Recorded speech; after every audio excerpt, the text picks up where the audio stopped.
Go. Okay, so yesterday, guys, we started animal tissue. Okay, so when we look at animal tissue, it's divided into 4 main tissues. We have epithelium, connective tissue, muscle, and nerve tissue.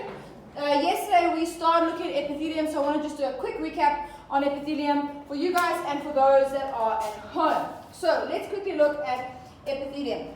So it's very important to understand that all epithelial tissue first forms on a basement membrane. Okay, so we have a basement membrane that will form, and then the cells will form on top of that basement membrane.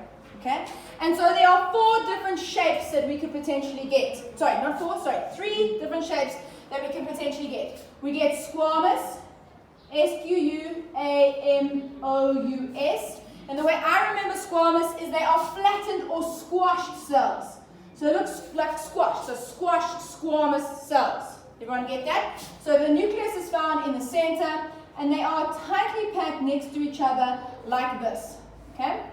And they fit in each other almost like a pavement type structure. Okay? Everyone cool with that? So that's squamous. Then we can have cuboidal.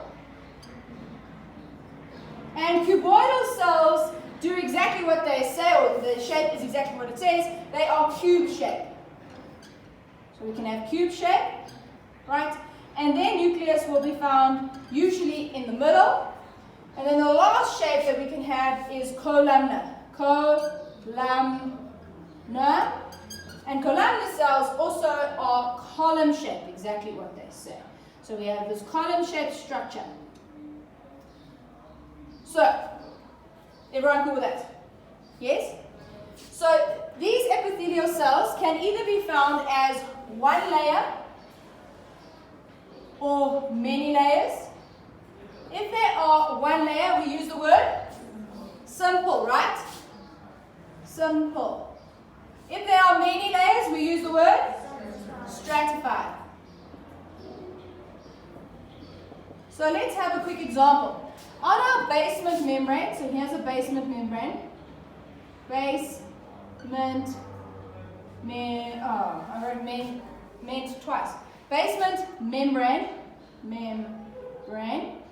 We could have a number of cells. So I'm going to draw it quickly, and then you guys are going to tell me what those cells are.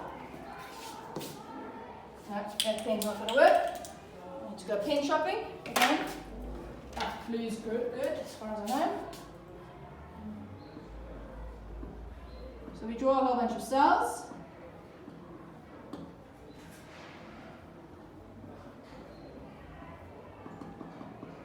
Okay, simple.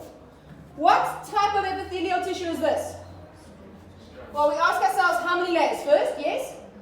So is there more than one layer? How many layers are there? 2. So what word do we use? So this is stratified. Stratified, yes. Shape? Cuboidal.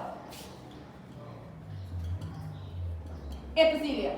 Is there anything else about that that's specific? Epithelium. Okay?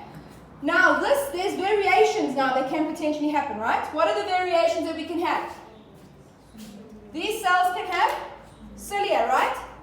So if these cells have cilia, everyone remember what cilia is? What is cilia again? Small hair-like structures, yes? Okay? So we can have these little cilia on here.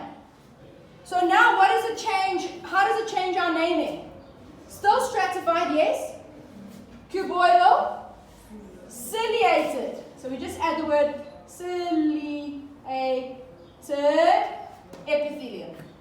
So if it has cilia, we just add, so it's stratified, cuboidal, ciliated epithelium. Okay? Let's do one more example for those that are at home. We have our basement membrane, so BM is basement membrane. On top of our basement membrane, we have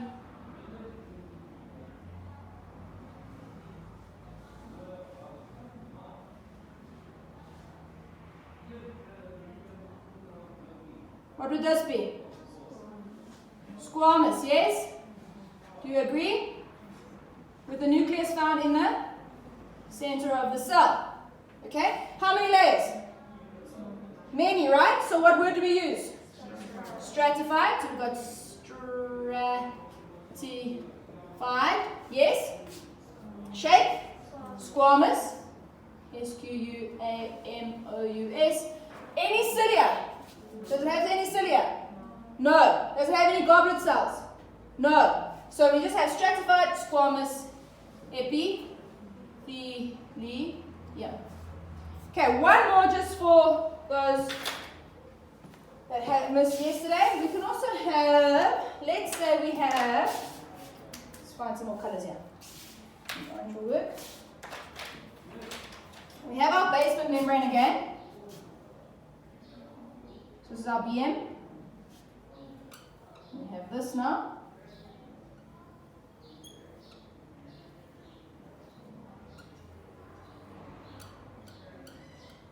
Nucleus at the bottom. And they have this. Right, what are we talking about? Name it.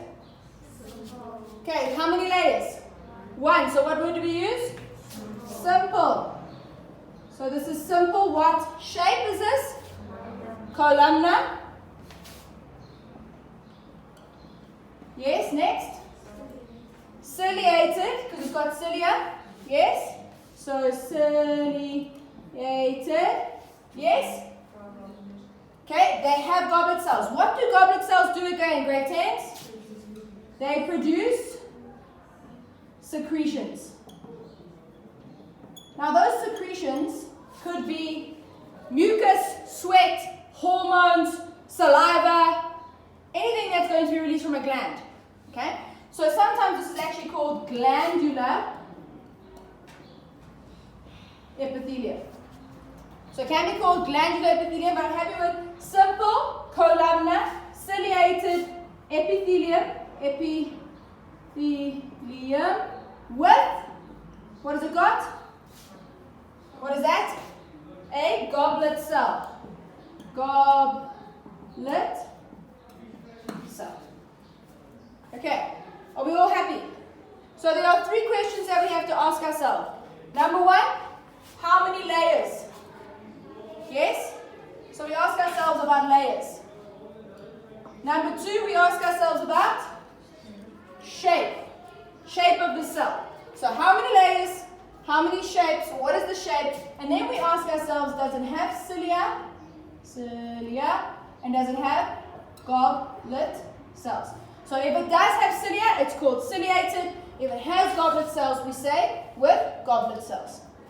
And what do those goblet cells do? Produce or release secretions. Okay, and as I said, guys, those secretions could be mucus. Okay, you would release mucus in the nose, for example, or along the respiratory system, or it could release hormones or anything like that.